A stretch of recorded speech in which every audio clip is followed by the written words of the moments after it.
Hi guys, welcome to another tactical video. This one is for the Sisters of Battle Codex, and it is about the Rhino dedicated transport. Now it's a shame I haven't really covered this before, because it is a crucial part of the Sisters of Battle Codex, as I'm sure is fairly obvious for most people. And basically it's one of the few numbers of tanks we can actually get on the battlefield, and it's also the only transport capacity 10 vehicle that we have in the base codex, not counting Forge World, of course. So, I think most people know how the Rhino is statted. So basically you've got armor 11 front, sides, armor 10 on the back, storm bolter on top, smoke launchers, a searchlight, and that's basically it. The Sisters of Battle variant does cost an extra 5 points, but that's because it has a 6-up invulnerable save and the Adamantium Will special rule as well, so that's nice to have. It is of course a tank, which means it can do tank shock maneuvers, which are always very, very useful. If you take its dedicated transport in a battle forged normal combined arms detachment for troops, then it gets objective secured as a special rule. It also has something called the repair rule, which is actually quite useful, although very situational. That is, it can repair itself from being immobilized and get moving again. So that's really nice, and of course it has a fire point on top and 3 access points. So you got one on each side, one on the back, and you've got, well, one there as well, of course. So there you go. Now, upgrades wise, you can take a Doze Blade, which I always highly recommend, and I'll explain why later. You can take an extra Storm Bolter, so you could have 2, and you could take a HK missile for a single Strength 8 AP3 unlimited range shot. So, you know, a few options there, and it's nice and cheap. Like, the base cost of a normal Rhino is 35 points, but for Sisters it's 40. So, it's cheap. Now, I'd still say 40 points is slightly too expensive for the 5-up invulnerable and Adamantium Will, but, you know, most people aren't going to cast Psychic Powers against a Rhino for a start, so basically you're paying for that invulnerable save. But at the same time, you know, it's nice to have, and it does keep the thing alive for longer. Now, the main benefits of a Rhino that most people think of is the fact that it is more or less immune to small arms fire. Of course, like, bolters and things could glance the back if they rapid fired, but the odds are slim, and then you've got that 6-up invulnerable save if you need it, or potentially the smoke bomb save. Of course, they can't pen armor 11, sorry, they can't even glance armor 11, so so long as you keep the front and sides towards the enemy, then it's actually quite survivable. Okay, so that's enough of the obvious stuff.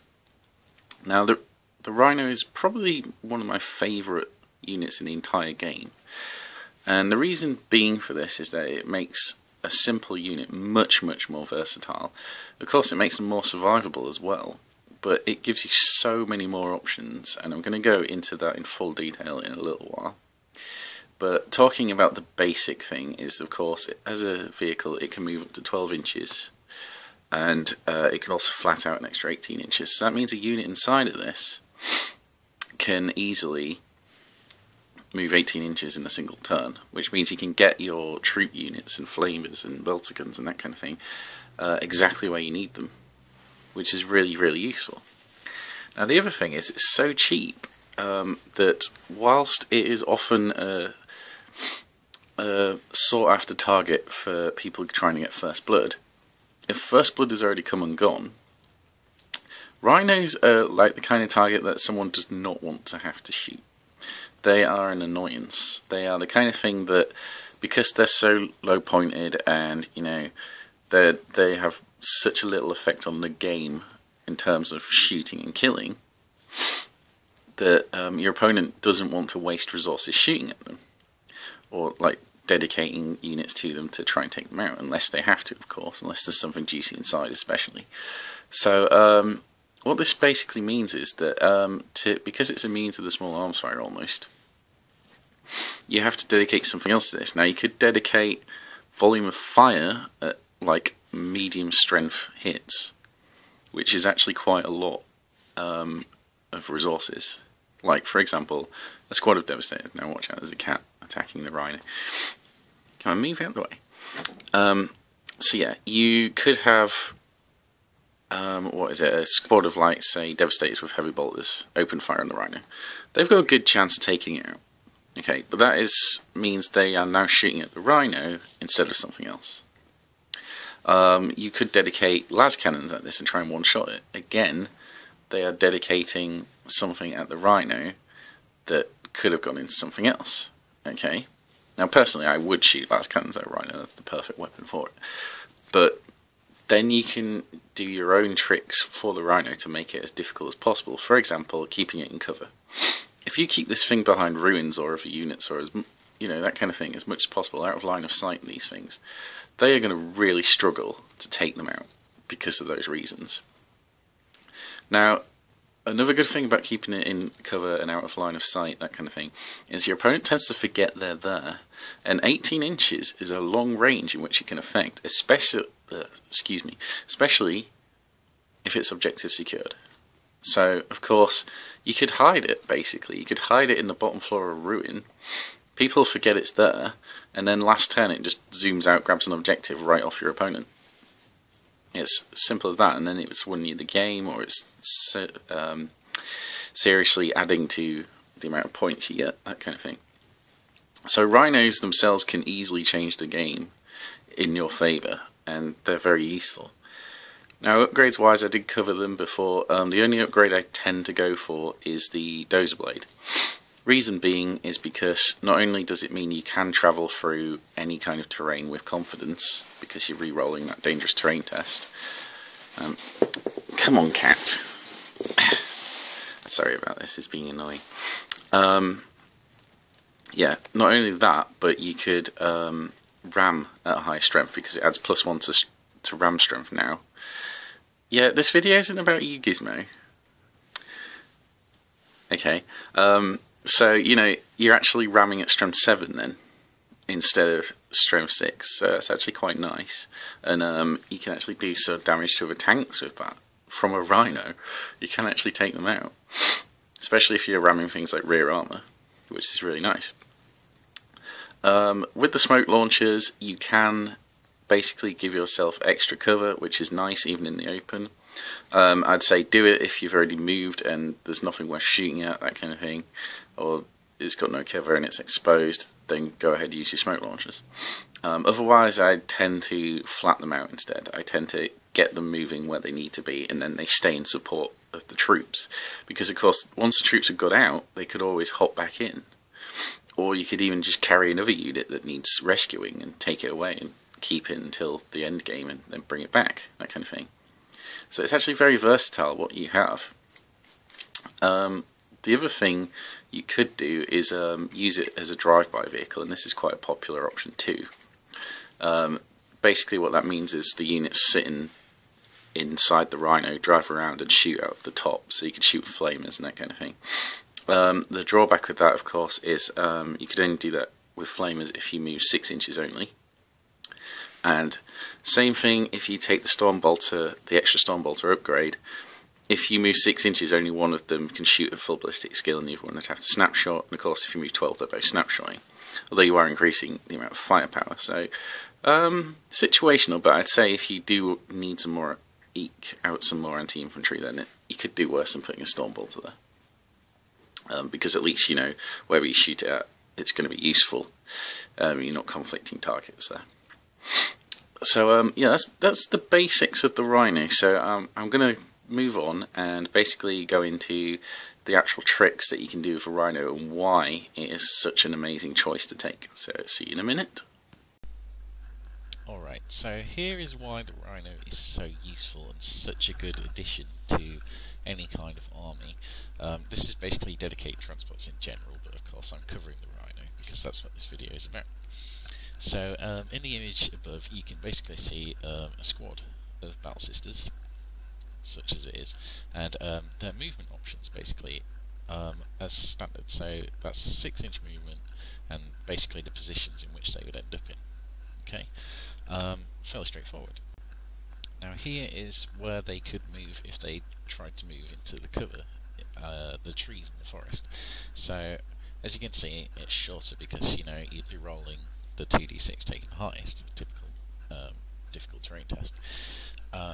What this basically means is that if they wanted to get into a protective position, then obviously it would slow them down a lot. So their options of movement are basically exhibited over the last two pictures, but as you can see, it's fairly limited. Okay, and now we get into the actual meat of the matter. So this is an example with a Rhino instead. The troops are in the exact same position as they were. This basically shows the basic movement options of the Rhino itself. So in other words, those troops could get in that Rhino at the start of the turn. The Rhino could move to the side of the trees without any kind of penalty whatsoever, and position itself how it wants.